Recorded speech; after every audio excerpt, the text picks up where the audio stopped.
नमस्कार दोस्तों, मैं आपका दोस्त भूपेंद्र सिंह चंद्रावत आप सभी का पीएससी अड्डा पर हार्दिक स्वागत करता हूं।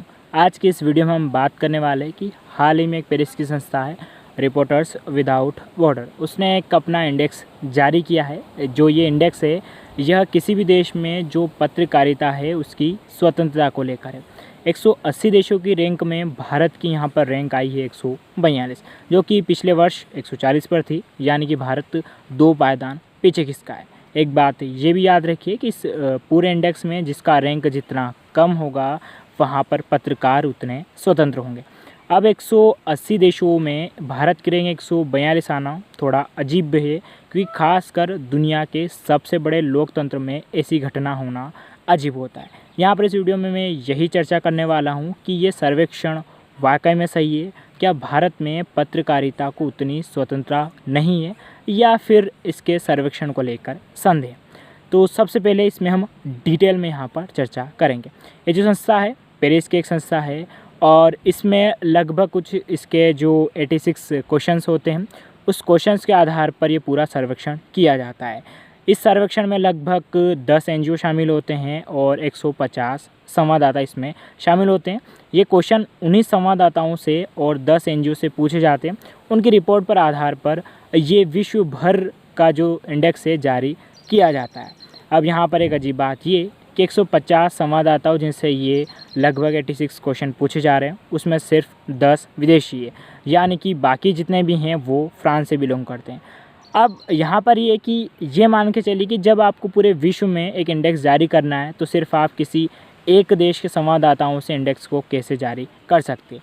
दूसरी बात ये कि भारत जैसे बड़े लोकतांत्रिक देश के लिए तो ये सर्वेक्षण फिर काफ़ी ज़्यादा छोटा हो जाता है।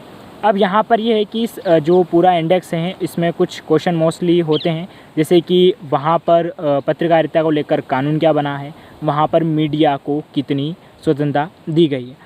अब यहाँ पर एक चीज़ ये सोचिए कि जो मीडिया होता है यानी कि पत्रकारिता, वह किसी भी लोकतंत्र का चौथा स्तंभ हम इसे कह सकते हैं। अब यहाँ पर अजीब बात ये कि कुछ ऐसे देश जहाँ पर लोकतंत्र या पंथ निरपेक्षता बहुत कम या ना के बराबर है, वो भी इस रैंक में भारत से काफ़ी ज़्यादा आ गए। जैसे कि मैं एक अफ्रीकन कंट्री है बुर्किना फासो, उसकी अगर मैं बात करूँ तो उसकी रैंक 36वीं है, और एक रिपोर्ट के अनुसार बुर्किना फासो में आज भी 82,000 लोग गुलामी के अधीन जीते हैं। अगर मैं मालदीव की बात करूँ तो मालदीव की इसमें रैंक 79 है, और मालदीव में ये बात स्पष्ट है कि वहाँ का जो कानून है वो शरीयत के हिसाब से चलता है, और वहाँ पर यह कि गैर मुस्लिम उस देश का नागरिक कभी भी नहीं बन सकता है। अगर मैं उन देशों की बात करूँ जैसे कि ओमान, वहाँ पर भी शरीयत के हिसाब से काम करता है, और ख़ासकर वे देश जो चर्च को मानकर चलते, जैसे कि अर्जेंटीना की बात करूँ तो उसकी रैंक भी भारत से काफ़ी ज़्यादा अच्छी है। इस रैंक में नॉर्वे टॉप पर रहा है, लेकिन नॉर्वे का जो कानून है वो सिर्फ यही बात कहता है, या वहाँ की सरकार ये कहती है कि वहाँ के जितने भी कानून रहेंगे वह जो क्रिश्चियन धर्म है उसको लेकर रहेंगे। तो यहाँ पर जब किसी भी मीडिया या लोकतंत्र का जो इंडेक्स जारी हो रहा है, उस इंडेक्स में जब लोकतंत्र को नगण्य किया जा रहा है, पंथ निरपेक्षता को साइड में रखा जा रहा है, तो फिर हम ये कैसे मान के चल सकते हैं कि इंडेक्स वाकई में सही होगा, और फिर भारत जैसे देश के लिए कैसे सही हो सकता है। अब इस इंडेक्स में कुछ पॉइंट जो इग्नोर किए गए हैं, जैसे कि पंथ निरपेक्ष, तो स्वाभाविक सी बात है कि दुनिया भर में भारत जैसा पंथ निरपेक्ष देश कोई और होगा नहीं, यानी कि यहाँ पर जो सरकार होती है वो तटस्थ होती है, किसी भी धर्म को लेकर कानून नहीं बना सकती। और अगर हम बात करें तो भारत में लगभग वर्तमान में 800 चैनल चल रहे हैं, जिसमें से 200 चैनल तो सिर्फ मैं कहूँ न्यूज़ चैनल या समाचार के ही हैं।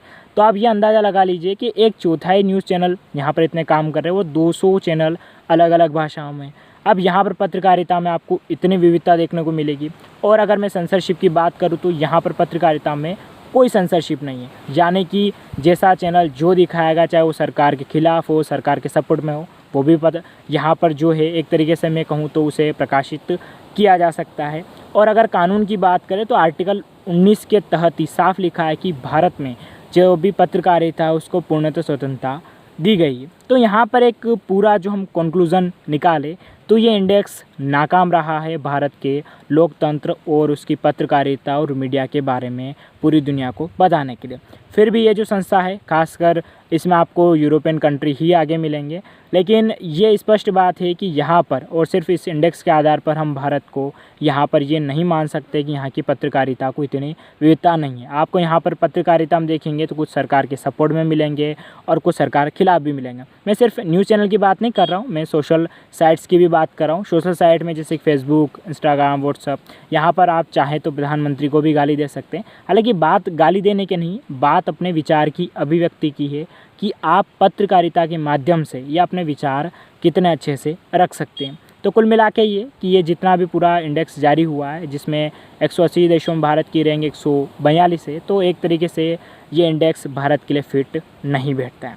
आशा करता हूँ दोस्तों ये वीडियो आपको समझ में आया होगा कि ये इंडेक्स भारत के लिए सही नहीं है। अगर वीडियो अच्छा लगे तो कमेंट करना ना भूलें। धन्यवाद।